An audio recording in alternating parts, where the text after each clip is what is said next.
উদ্দেশ্যে আপনি ছোট করে কিছু বলার আছে কিনা? আমার এইটুকু বলার আছে যে আমি যদি ন্যায় বিচার পাই, আমি ন্যায় বিচারের আশায় আমি ভিডিওটা করতেছি। আমার পাশে জানি সবাই দাঁড়ায় এবং আমার আইনের প্রতি অনেক শ্রদ্ধা আছে, কিন্তু আমি চাই যে সত্যটা। এরকম প্রিয় দর্শক, আমাদের ক্যামেরা স্ক্রিনে রয়েছে আজ নাজমা নামের একটি মেয়ে। তিনি কিন্তু শ্বশুর বাড়িতে স্বামী, দেবর এবং শ্বশুর শাশুড়ি যারা রয়েছেন তাদের হাতে নির্যাতনের শিকার। তো তারা কিভাবে তাকে নির্যাতন করছে বা তিনি কিভাবে কি ধরনের নির্যাতনের শিকার হচ্ছেন সেই ঘটনাগুলোই আজকের ভিডিওতে তুলে ধরার চেষ্টা করব। তো দর্শক ধৈর্য সহকারে আমাদের সঙ্গে থাকুন। আপা আসসালামু আলাইকুম। ওয়ালাইকুম সালাম। শুরুতে আপনার নামটা যদি বলতেন। নাজমা। নাজমা। জি। তো নাজমা আপা কেমন আছেন এখন এই মুহূর্তে, একটু বলবেন? জি ভাই, বেশি ভালো নাই।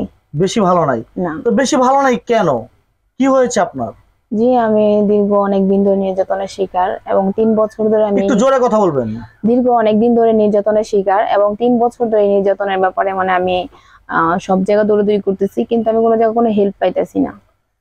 3 বছর হলো আপনি 3 বছর যাবত নির্যাতনের শিকার হচ্ছেন? না না, গত আপনি 10 বছর হলো আমার সংসার জীবনের। 10 বছরের মধ্যে আপনি 7 বছর ধরে আপনি তাদের সাথে একসাথে খাইছি। আচ্ছা, কি হয়েছে, মানে কাদের হাতে নির্যাতন শিকার, যদি আপনি একটু শুরু থেকে আমাদেরকে খুলে বলতেন। জি, আসলে আপনার কি বিয়ে শাদী হয়েছে কিনা? হ্যাঁ, আমার বিয়ে হয়েছে 2012 সালে, ঠিক আছে, জানুয়ারি মাসের 3 তারিখে বিয়ে হয়েছে এবং আমার একটা মেয়েও আছে, ঠিক আছে। আর বিয়ের 2 মাস পর থেকে মনে করেন আমার দেবরের নেশাপানি খাইতো এবং আমার রুমে যাইতো এবং যে আমাকে বাইর করে দিত, ওই লোকদের নিয়ে আড্ডা দিত। তো আমি দিতাম না দেখে তার থেকে ক্ষোভে সে আমাকে অনেক খারাপ খারাপ গালিগালাজ করতো এবং আমার আপনার ফোন, তারপরে কানের জিনিস এবং আপনার টাকা পয়সা এগুলা বিভিন্নবার বিভিন্ন সময় আপনি চুরি করে এবং সেটা আমার ফ্যামিলিগতভাবে জানাজানি হয়। বারবার আমার ফ্যামিলিগতভাবে আমাকে নিয়ে যেতে চায়, কারণ আমার হাজবেন্ড একজন বাক প্রতিবন্ধী, কথা বলতে পারে না। তারা বলে আমার মেয়েকে বিয়ে দিছি সুখের জন্য, আমরা তো কষ্টের জন্য বিয়ে দিইনি।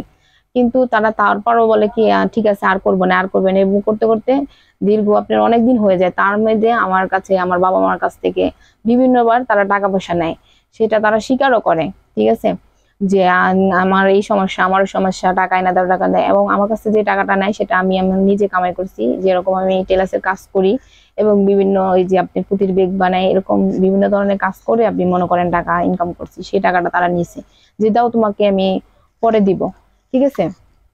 তো এরকম করে নেওয়ার পর থেকে যখন টাকা নেওয়া শেষ, আমার কাছে আর কিছু নেই, তারপরে নির্যাতনের শিকারটা আরো বেশি হই।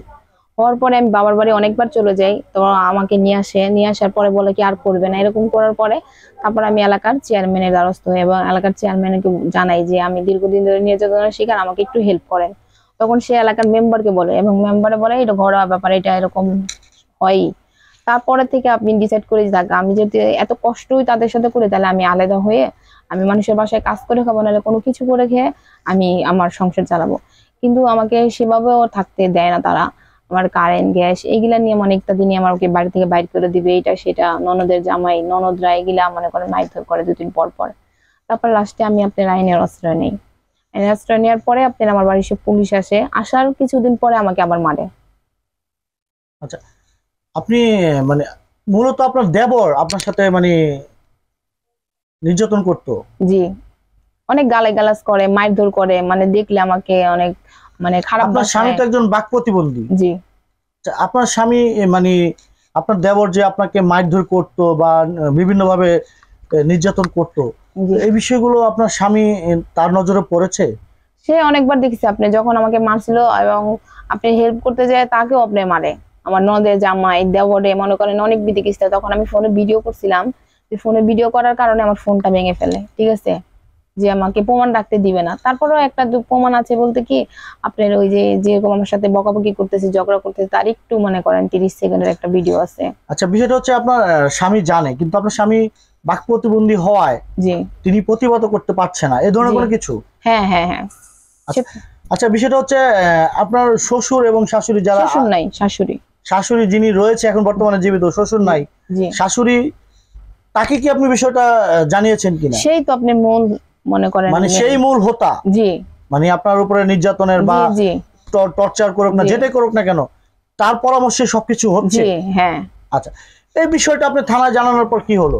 থানায় জানানোর পর একটা অভিযোগ করি এবং থানা থেকে লোক আসে, লোক আসলে বলে, কিন্তু ওই সময় অতি ফার্স্টে সে আরো বলে যে তাকে আমি বিয়ে হয়েছি বড় থেকে তাকে টর্চার করি, তাকে মারি, এরকম কিছু সে গুজব ছড়ায়। মানে সে আপনার মূলটা মানে থানা পুলিশকে তিনি বোঝাচ্ছে এই ধরনের, আপনি তাকে বিয়ের পর থেকে আপনি তাকে মারধর করছেন, মানে আপনি উল্টা আপনার দেবরকে নির্যাতন করছেন বা শাশুড়িকে নির্যাতন করছেন, এই ধরনের কোনো কিছু। জি। আচ্ছা, তখন আপনি কোথায়, মানে এলাকাটা কোন এলাকার ঘটনাটা এটা?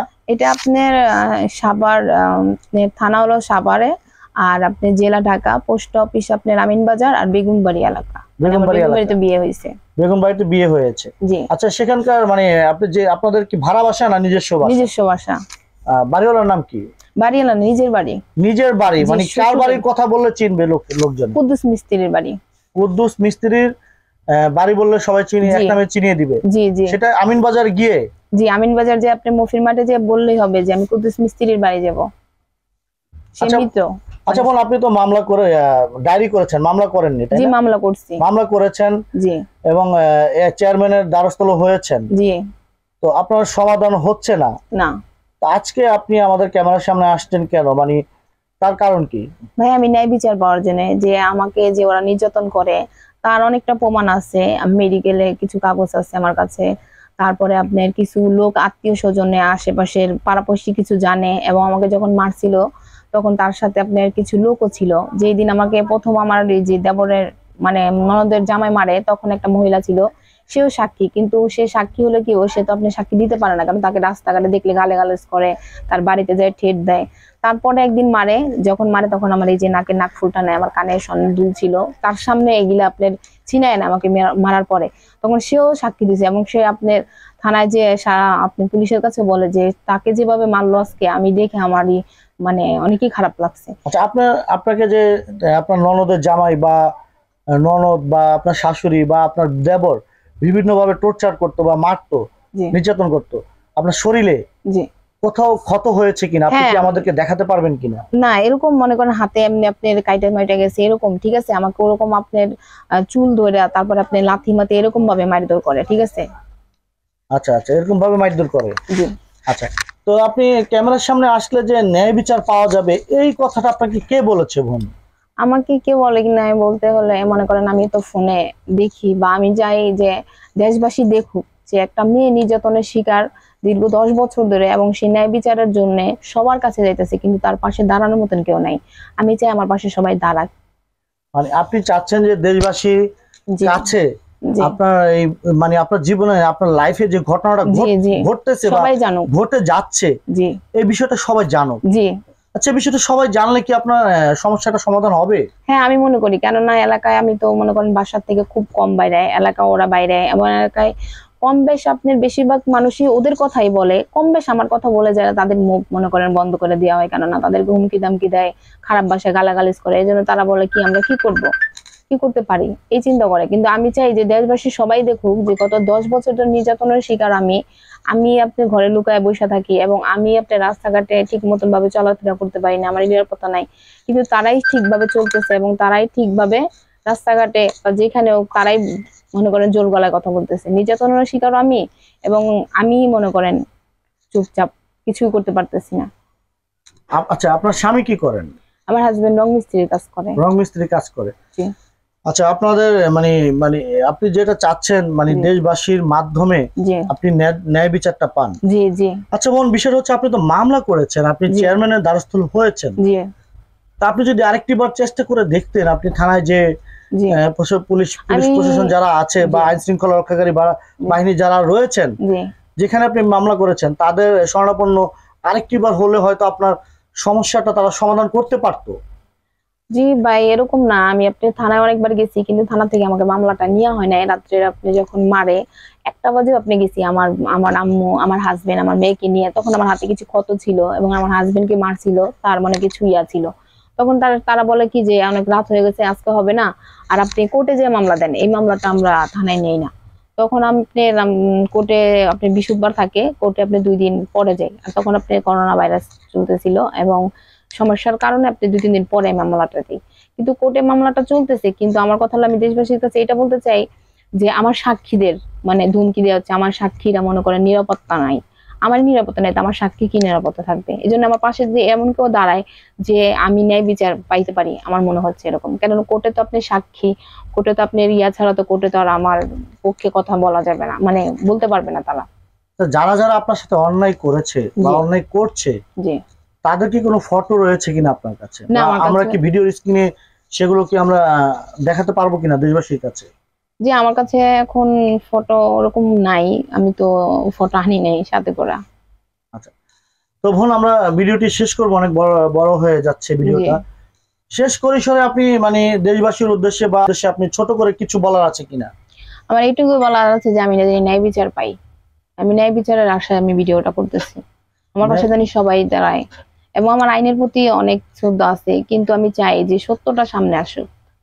সত্যটা সামনে আসে, জি তার মানে আপনি ন্যায় বিচারের আশায় জি ক্যামেরার সামনে আসা। জি তো প্রিয় দর্শক, আমরা শুনছিলাম নাজমার জীবনের গল্প। প্রিয় দর্শক, এই গল্পটি আপনাদের কাছে ভালো লাগলে বা এই গল্পটি শুনে আপনাদের শরীরে বা আপনাদের যদি বিন্দু পরিমাণ আপনাদের হৃদয়ে দাগ কেটে থাকে, তাহলে আমরা আশাবাদী আপনারা সাহায্য এবং সহযোগিতা এবং বুদ্ধি পরামর্শ দিয়ে নাজমার পাশে এসে দাঁড়াবেন। তিনি ন্যায় বিচারের জন্যই কিন্তু আজ ক্যামেরার সামনে আসছেন। তো তার মনের আশাটা যেন পূর্ণ হয় সেই দোয়াই করব। তো আজকের ভিডিওটি এখানে শেষ করছি, পরবর্তী ভিডিও দেখার আমন্ত্রণ জানাচ্ছি। সে পর্যন্ত আমাদের সঙ্গে থাকবেন। ধন্যবাদ সকলকে, খোদা হাফেজ।